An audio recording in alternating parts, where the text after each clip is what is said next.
Alhamdulillah, salatu wassalam, ala nabina Muhammad wa ala alihi wa sahbihi wa tabi'ahum bi ihsan ila yawmiddin, amma ba'du. Hayyakumullah wa marhaban bikum. Comme convenu, nous allons de ce jour commencer قراءتنا في هذا الكتاب المبارك الذي هو الأربعون النووية. On va lire, Inch'Allah, et commenter en résumé ce livre Mubarak qui est les 40 hadiths qu'a rassemblé An-Nawawi.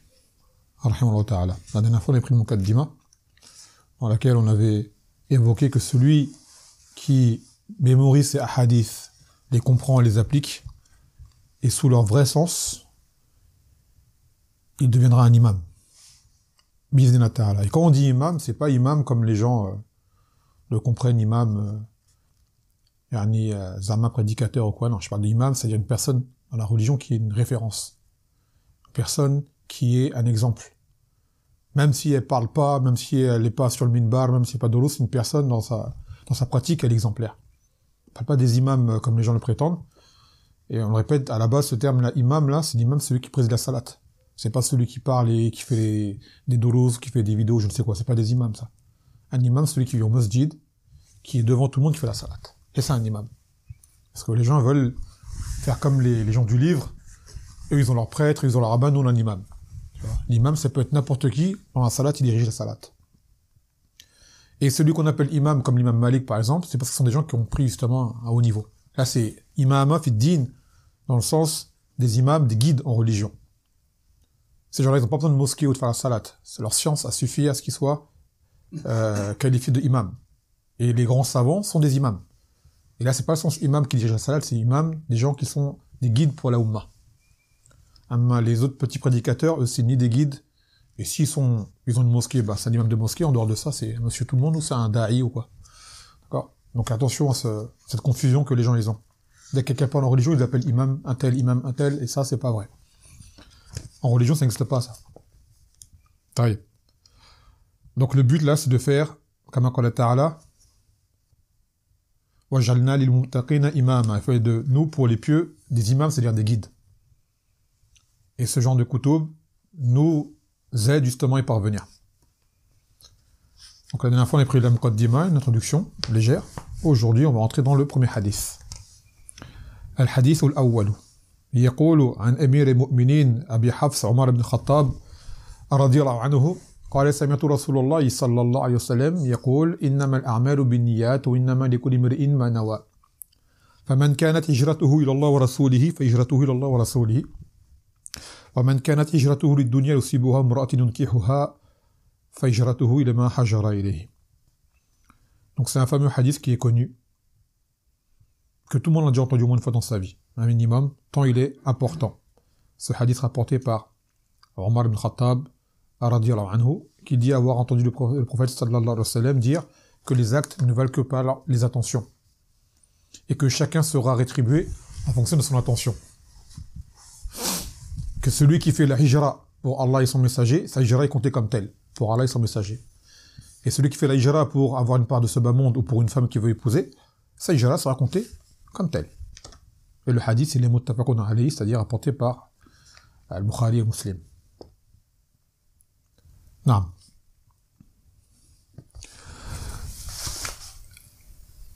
Donc ce hadith, comme yaqul al-mu'allifu, et le mu'allif là, quand je dis le mu'allif, c'est le shari', c'est le commentateur qui est Cheikh Abdul Muhsin al-Abbad. Et j'avais dit la dernière fois, vous voyez comme il y a beaucoup d'écrits, on ne peut pas tout lire. On n'aura jamais le temps.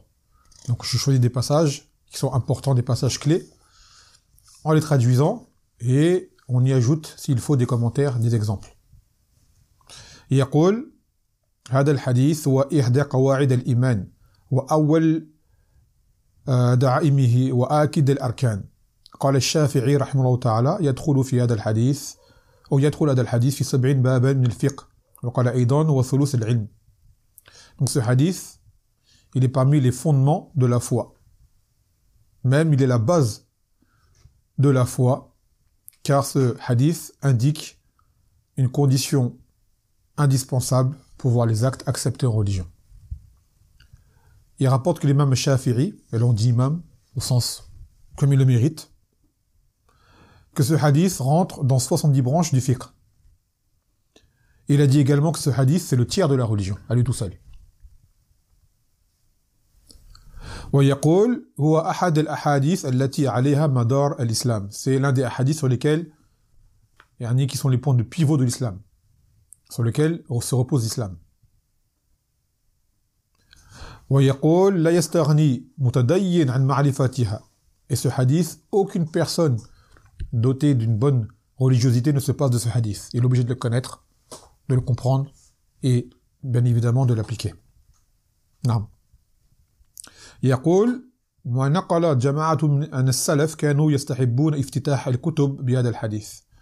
Il fait rapporter que un grand groupe de salaf, parmi les anciens, lorsqu'ils commençaient un livre, ils commençaient en citant ce hadith, pour l'importance qui en découle, car ce hadith te fait office de rappel quand tu fais un acte, que tu ne le fais pas pour rien. D'accord? Quand tu fais un acte, donc réfléchis bien à ta niya quand tu fais cet acte-là, qu'est-ce que tu veux derrière? Car il se faut que tu fasses un acte qui te fatigue, qui prenne ton temps, qui prenne ta vie, et au final, zéro. Ça te rapporte rien. Pourquoi? La niya, elle n'était pas là. La niya, elle n'était pas là. Voire pire, qu'une niya, une mauvaise niya pour un acte qui est censé plaire à Allah Azzawajal peut te valoir, comme on dit la dernière fois, le péché, ou même la déviance, ou voire pire que cela. Car tu as fait une chose qui paraissait aux gens comme étant belle, et intérieurement, ton intention, elle était moche. Donc ça t'a valu ce que Allah Azzawajal, il sait, que tu méritais d'avoir.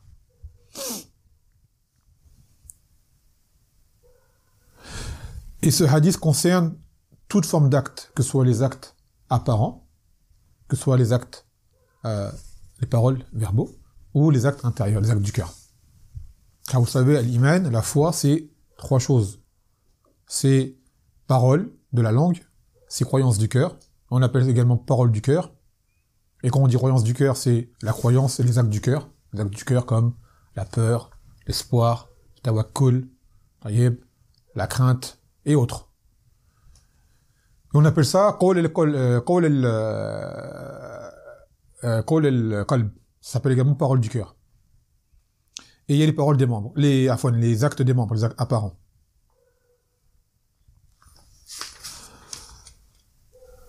Donc cette niya, on doit la voir dans les trois. On doit la voir dans l'intention, c'est-à-dire l'intention de la voir dans les actes du cœur qu'on a. Quand on a peur, de quoi on a peur? Quand on craint, qu'est-ce qu'on craint? Quand on espère, de qui on espère? Quand on parle, à qui on veut plaire? Quel est notre objectif par cette parole? Et dans les actes, il en est de même. Quand tu fais salat, pourquoi tu fais salat? À qui tu veux plaire? Quand tu fais tel acte, pourquoi tu le fais? À qui tu veux plaire? Et ainsi de suite. يقول إشارة منه إلى أن كل عمل لا يراد به وجه الله فهو باطل لا ثمرة له في الدنيا ولا في الآخرة. Et ce hadith, il indique également que tout acte, et là on parle d'actes de dévotion, d'adoration. On ne parle pas des actes communs et de tous les jours. D'accord? Il y a des actes, on peut les faire, il n'y a rien derrière. Mais là, on parle de tout acte par lequel on recherche la face d'Allah subhanahu wa ta'ala.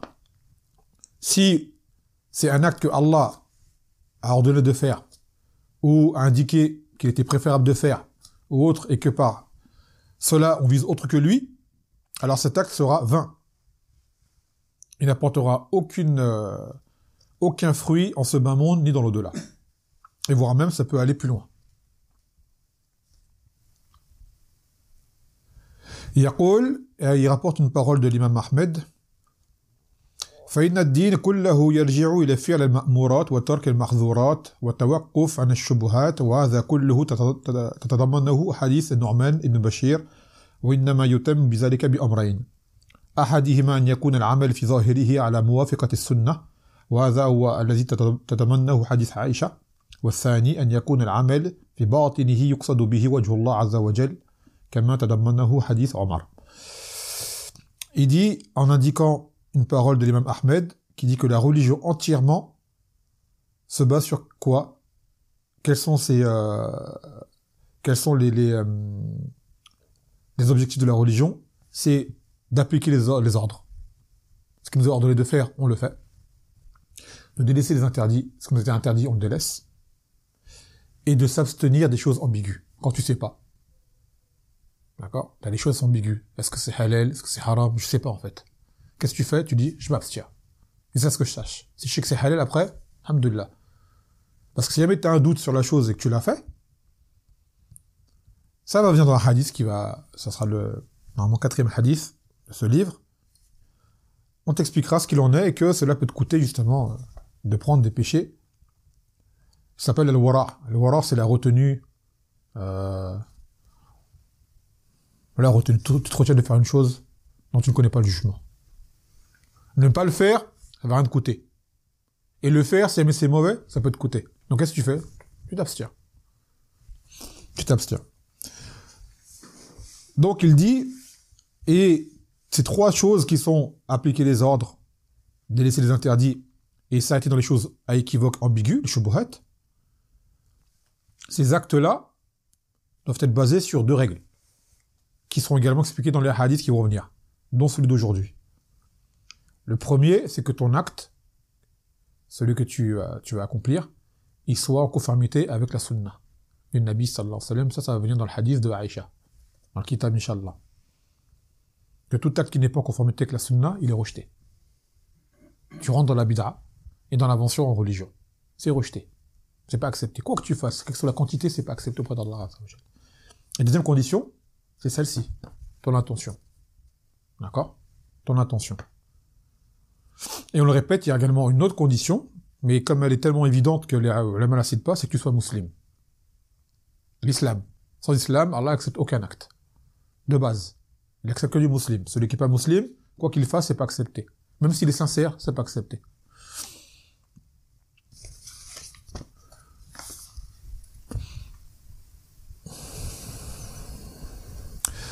Ensuite, il explique innamal a'malu binniyat. Bon, après, il parle de règles qui sont liées propres à la langue arabe, donc on va les passer. Que cela, en fait, ce hadith-là, il englobe tout acte que tu vas commettre. C'est-à-dire qu'un acte commun peut devenir une adoration pour l'intention que tu y auras mise. Comme il dit, mathalan, innaha lil'umum fi kulli amal, fama kana minha qurbah, usiba alayhi fi'luhu. Donc maintenant, cela concerne tous les actes que tu vas faire. Si jamais c'est un acte qui de base est une adoration qui est décrétée en religion, ta salat, ton siyam, ton hajj, ta sadaqa, ce que tu fais, parmi les choses que tu connais un texte, et que ta nièce perd Allah Azza wa Jal, tu seras récompensé. D'accord. ويقول وكان منها من أمور العادات كالأكل والشرب والنوم فإن صاحبه يصاب عليه إذا نوى به التقوى أو التقوية عفوا أو التقوي على الطاعة. Et les actes communs, les actes de tous les jours, tu vas en avoir une récompense si tu fais cet acte-là en mettant l'intention de te renforcer. Par exemple, tu manges, tu bois, tu dors. Mais quand tu le fais, tu fais la niya de te renforcer pour pouvoir adorer Allah Azza wa Jal. C'est pas tu manges ce que tu as faim seulement parce que c'est bon. Tu mets niya de quoi? Que je vais manger pour être en bonne santé et pouvoir adorer Allah Azza wa Jal. Et ben en mangeant, tu es récompensé. Tu bois, pareil. Tu dors, pour pouvoir tu te lèves, tu te couches tôt, pour te lever tôt le matin pour aller au fajr, ou celui qui en a la force de se lever la nuit, d'accord? Tu es récompensé. C'est pour ça que le musulman, son affaire à l'incroyable, on le rappelle souvent, ce qui le différencie des autres, c'est que quoi qu'il fasse, s'il met une bonne niya, il est en adoration. L'adoration n'est pas limitée à des actes connus et apparents qu'on connaît tous, comme la salat, quoi que tu fasses, tu mets une niya, tu es en adoration. D'accord? Et ça se voit pas, c'est entre toi et Allah Azza wa Jal, ça se voit pas. Donc ça revient au verset وَمَا خَلَقْتُ الْجِنَّ وَالْإِنسَ إِلَّا لِيَعْبُدُونِ, je n'ai créé les djinns et les hommes qu'ils m'adorent.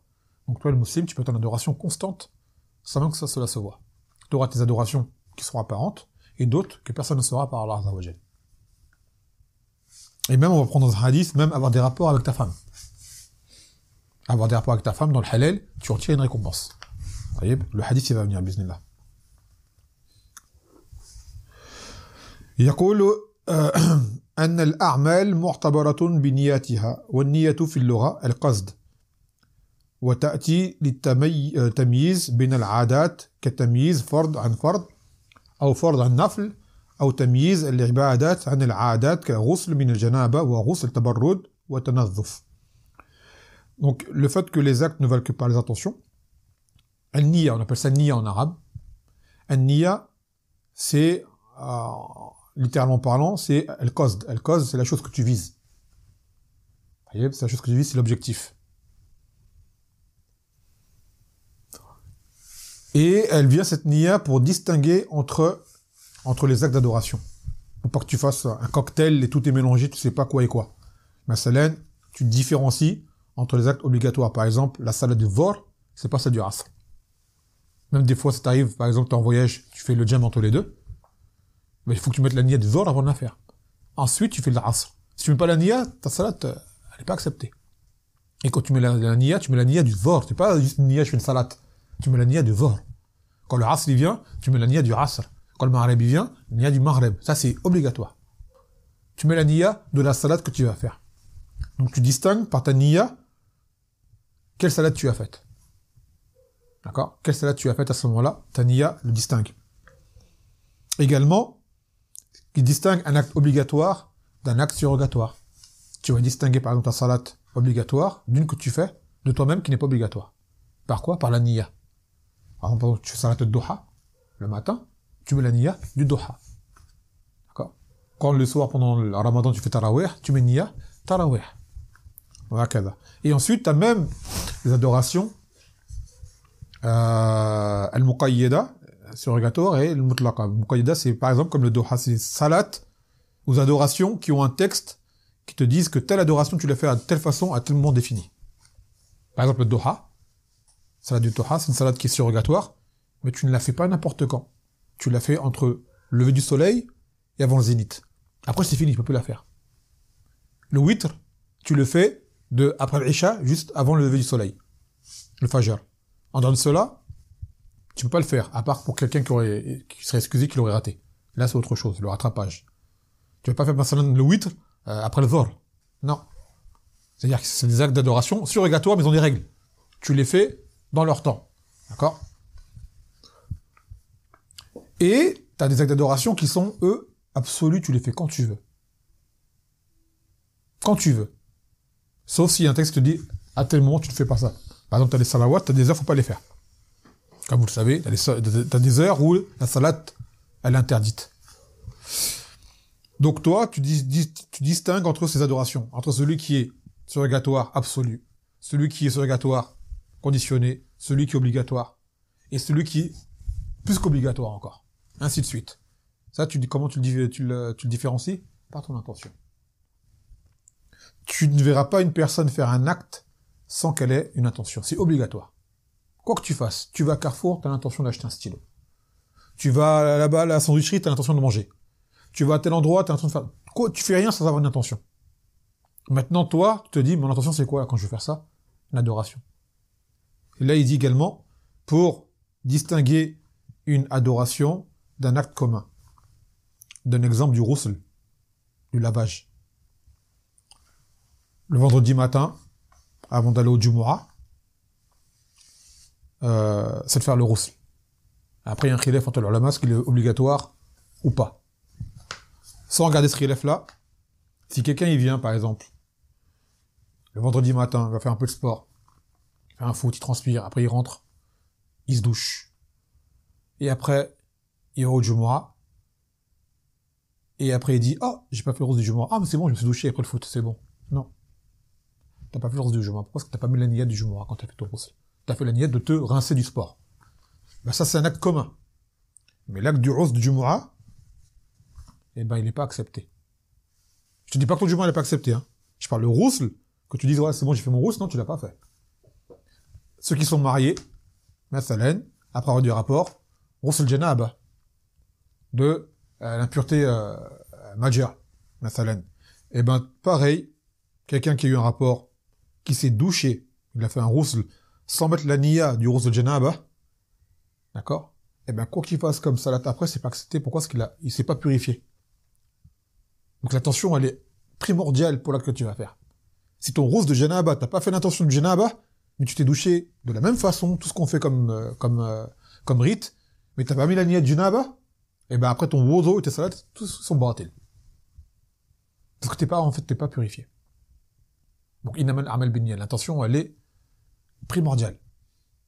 D'accord? Elle est primordiale.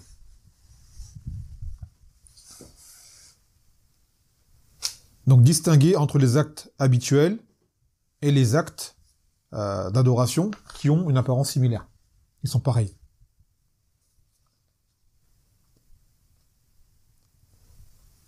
طيب.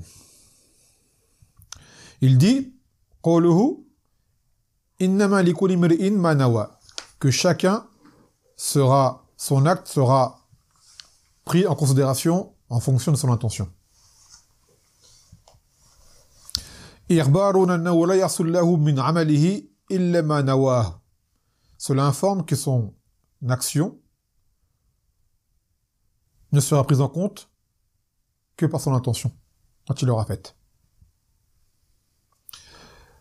فإن نوى خيرا حصل له خير وإن نوى شرا حصل له شر. Que s'il a une bonne intention, il aura une bonne récompense.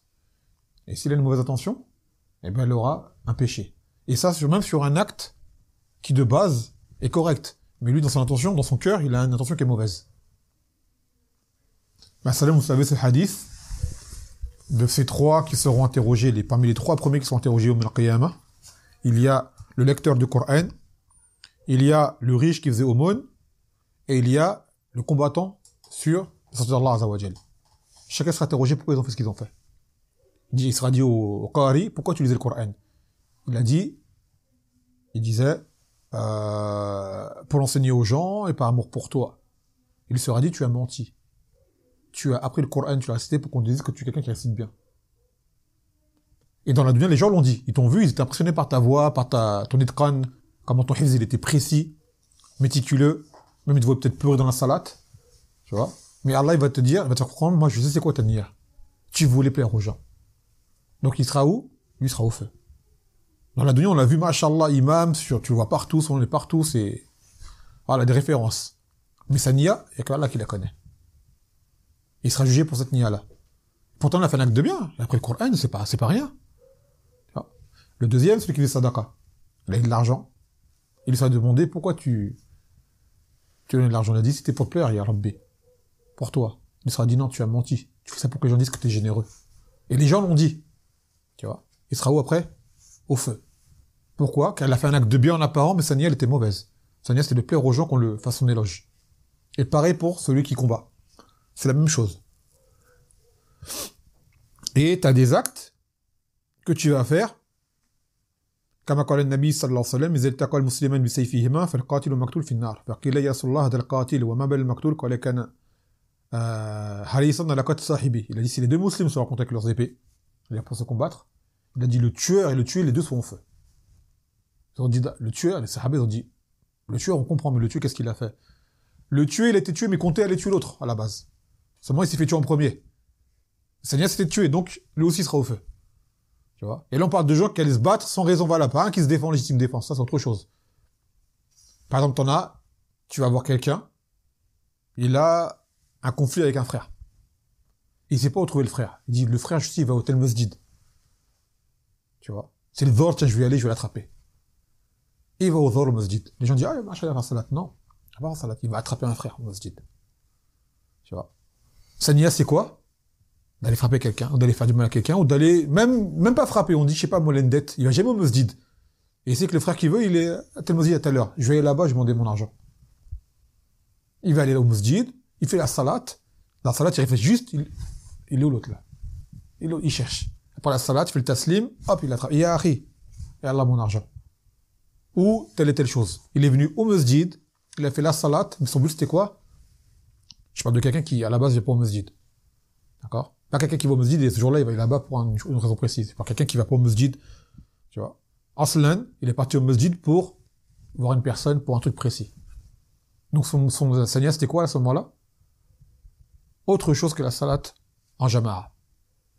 D'accord? Mais attention, n'ayez pas peur, les frères. Je dis pas que celui qui va au masjid et qui a aussi une niyyah de voir quelqu'un, c'est vain. Non. Quelqu'un qui a l'habitude d'aller au masjid, salat en jama'a. Mais en plus, il sait que il a une haja avec un tel, il va y aller quand même. Mais de base, il y va, de toute façon. Moi, je parle de quelqu'un qui, à la base, ne va pas au masjid.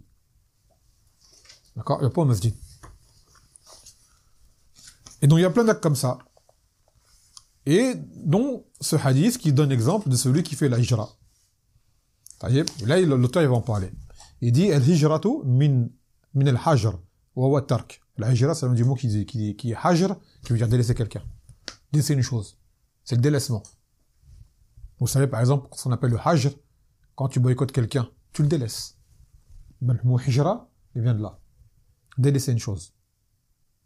يقول وتكون بالترك بلد الخوف إلى بلد الأمن كهجرة من مكة إلى الحبشة. Donc cette hijra, maintenant, il parle du déplacement, l'émigration. Il cite différentes formes de hijra, dont celle qui est la hijra d'un pays de peur, où tu n'es pas en sécurité, pour un pays sécurisé. Il donne l'exemple des Sahaba qui ont quitté Mecca pour aller en Habasha, en Éthiopie, chez un Najashi qu'on appelle le Négus.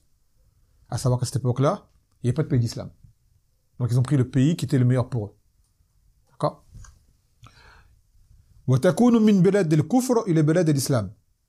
Et ensuite, il a dit, la hijra, également, c'est d'émigrer du pays de mécréance vers le pays d'islam. Et c'est celle qu'ils ont fait les Sahaba, de Mecca à El-Medina. D'accord? Et cette hijra est devenue obligatoire. Même ceux qui étaient en Habasha, ils ont dû aller al-Medina. Ce qui prouve que cette hijra en Habasha, elle était en fait temporaire.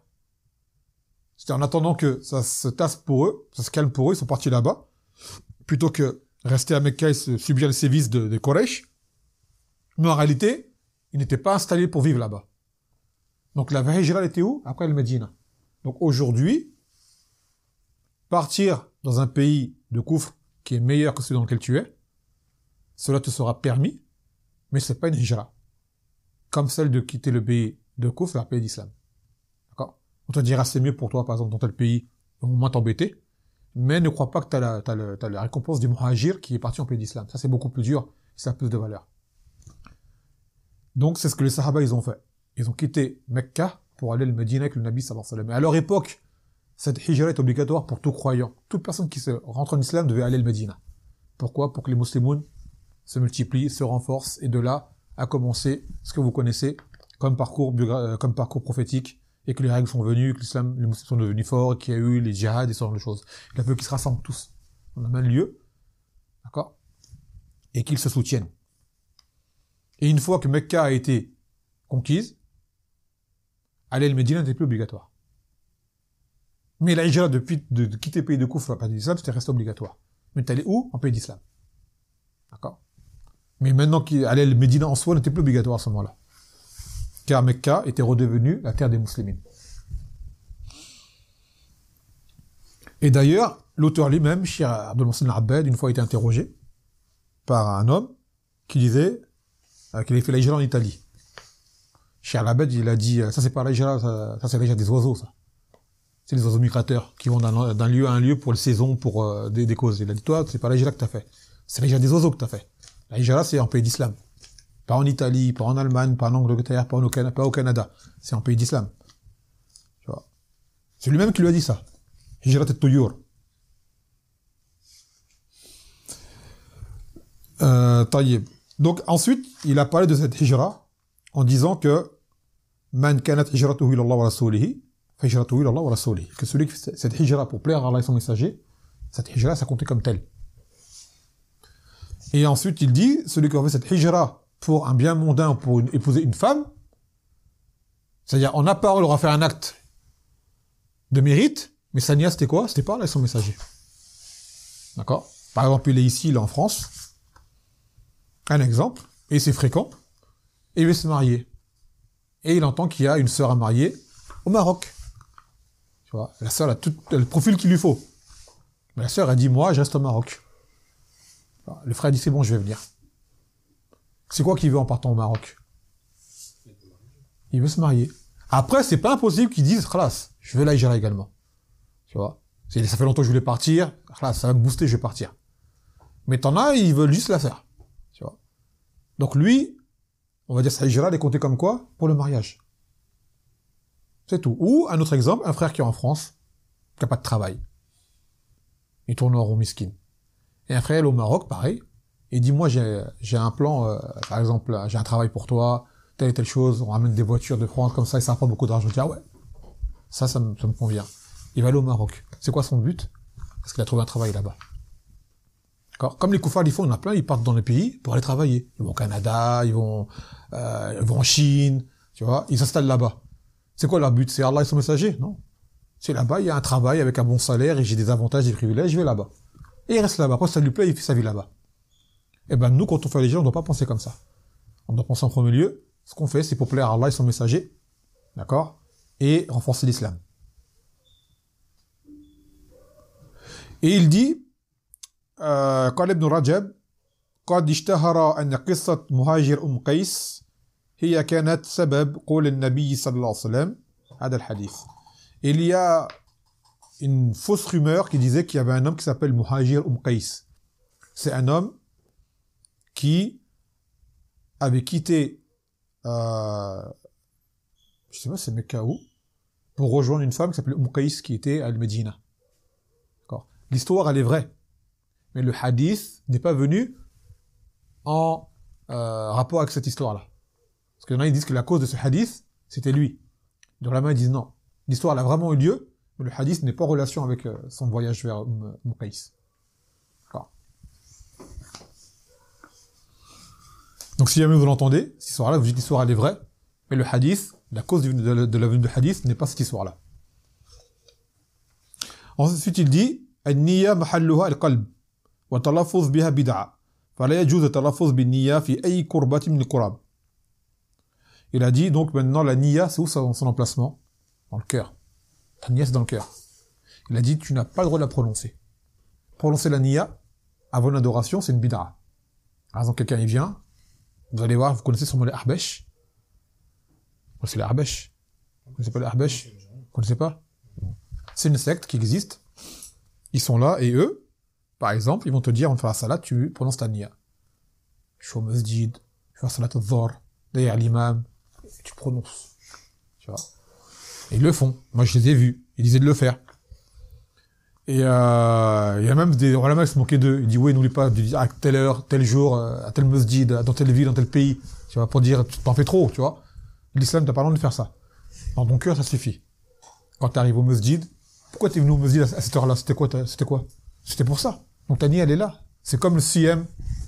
Le siyam, pour jeûner, il faut que tu aies mis la niya avant la levée du soleil, que tu vas jeûner. D'accord? Donc, quand quelqu'un il se lève avant le fajr pour le sahur, c'est quoi sa niya? C'est qui c'est qui va jeûner. Donc la niya, elle est là, en fait. Faut pas qu'il a pris la ouais, j'ai mis la niya, j'ai pas mis la niya, après tu t'es levé, t'as pris le sahur. C'est quoi que t'allais faire? C'est t'allais jeûner. Khalas. Parce que t'en as dans la niya, il rentre dans le waswas. Est-ce que j'ai mis la niya, j'ai pas mis la niya? Khalas, devient fou. Il recommence l'odo, il recommence plein de trucs. On dit non, reste calme. Là-bas, c'était mis la niya. D'accord? Donc, on ne veut pas la porte du wasawis. Donc, talafuz bin niya, il a dit c'est une bid'a. Quand tu vas faire une adoration, tu dis je vais faire telle chose avec même si tu dis pas à voix haute, mais tu bouges tes lèvres, je vais faire ça, pour ça, là. Le seul moment où il y a un acte où on le fait, c'est pour le hajj et la umrah. Quand tu dis labbaik, Allahumma labbaik, umratan ou hajjan. Quand tu dis oh Allah, je réponds ton appel par un umrah ou un hajj. Lui, il dit, c'est le seul moment où tu as un dalil de prononcer ce que tu vas faire. Et d'autres ulama dit, ça c'est pas prononcer la niya, ça. Ça c'est un rite du hajj que tu dois le dire. Ta niya, tu l'as eu avant. Quand t'as pris l'avion, t'as pris ton... Ah, t'avais déjà la niya. Seulement, à quel moment tu dis ça? Quand t'as passé le miqat. C'est un moment précis, il faut que tu le dises. Donc c'est un rite du hajj ou de la umrah, en fait. Si jamais tu le fais pas, tu vois, je sais pas si ça annule. J'ai oublié. En tout cas, faut le faire. Minimum, c'est wajib. D'accord, c'est wajib. Donc, tes ulama dit, c'est pas le talafuz bin niya. C'est un rite du hajj. Tout comme par exemple, quand tu rentres dans la salat, tu dis Allahu Akbar. C'est un rite de la salat. Et ben, ils disent, la talbiya, c'est un rite dedans également. Sauf que, bien évidemment, quand tu le prononces, tu dis ce que tu vas faire. D'accord? Tu dis ce que tu vas faire.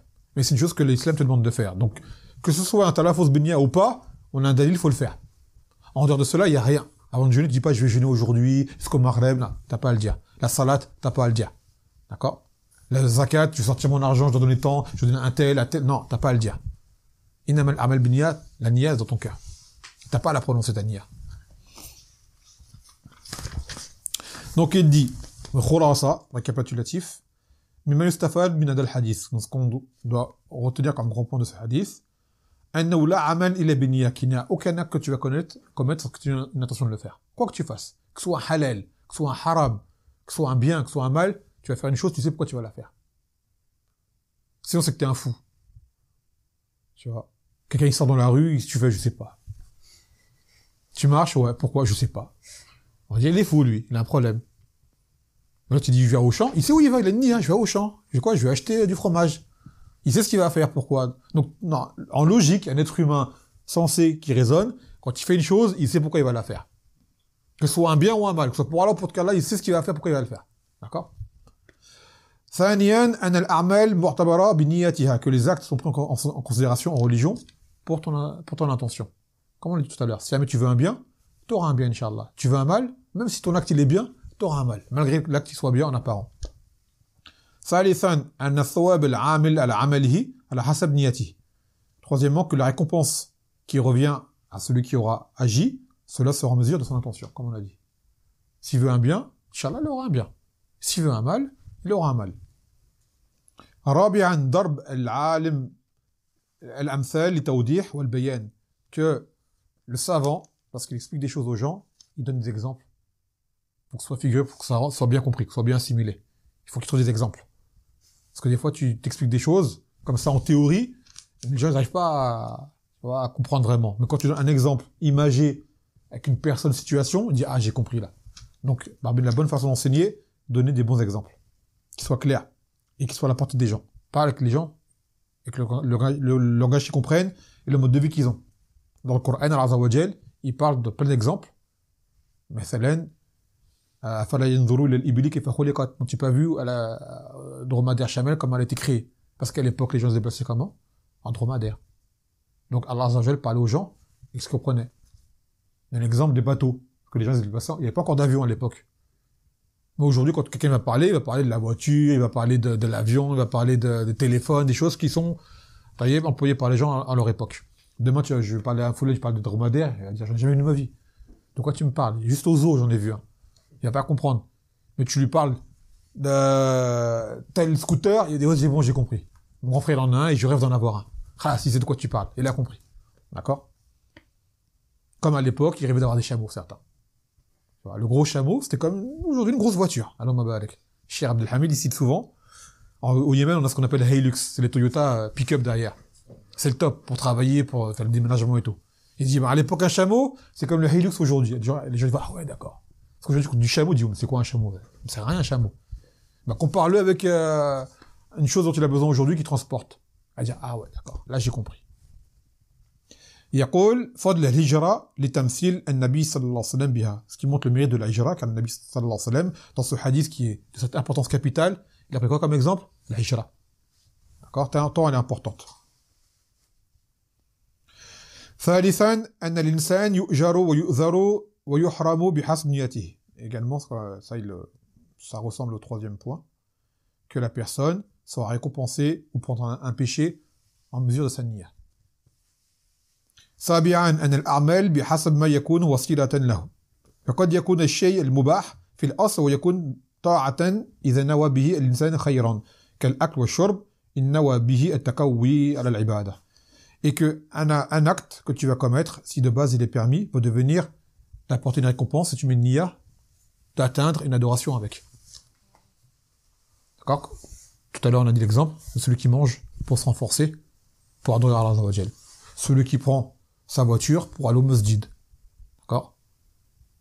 Sa niya c'est quoi? D'aller au masjid. Ainsi de suite. Donc un acte de base peut devenir une adoration et t'apporter une récompense avec la niya que tu y mets. ثامنا أن العمل الواحد يكون الإنسان أجرا وقد يكون الإنسان حرمان.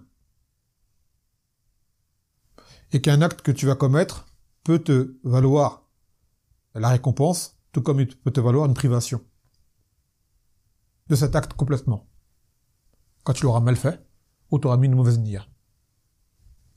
L'exemple, on l'a dit tout à l'heure, le ghusl, le jumu'ah, quelqu'un il se lave après avoir fait du sport pour sentir bon et tout, il n'a pas même la nia du ghusl. Ça va valoir que le ghusl du Jumu'ah, il sera batil pour lui. Il l'aura pas. Mathalan. Ou même l'odo. Quelqu'un il fait l'odo, il a chaud, c'est en été, et il veut se rafraîchir. Et il fait les mêmes gestes que l'odo, mais il met pas le nia du odo. Et ben s'il fait salat après, ça il est batil là. Pourquoi? Parce qu'il a pas l'odo en vrai. Juste il s'est rafraîchi le visage, il avait le nez encombré, il s'est dégagé le nez, il avait les mains sales, il s'est lavé les avant-bras, tout ça, la tête. Comme l'odo, en gros. Mais sa nièce, c'est pas faire l'odo. Et ben ce qui va en découler par la suite, comme salat, ça sera batil. Parce qu'il n'a pas fait l'odo, donc il n'est pas en état de purification. Donc la salat, elle sera pas valide. Mais il dit, ah c'est bon, j'ai fait l'odo tout à l'heure. Ouais, mais t'avais pas le nez de l'odo tout à l'heure. Tu t'es juste rafraîchi. D'accord? Donc là, sort de la salat, tu vas faire l'odo, et il rentre dans la salat si t'as le temps de la rattraper. Donc voilà en gros. Alors ce hadith, on peut dire plein de choses. Plein de choses, mais c'est ça qu'il faut retenir. L'essentiel. Bismillah ta'ala. طيب نكتفي بهذا القدر فسبحانك وبحمدك لا إله إلا أنت أستغفرك وأتوب إليك. Je pose une question.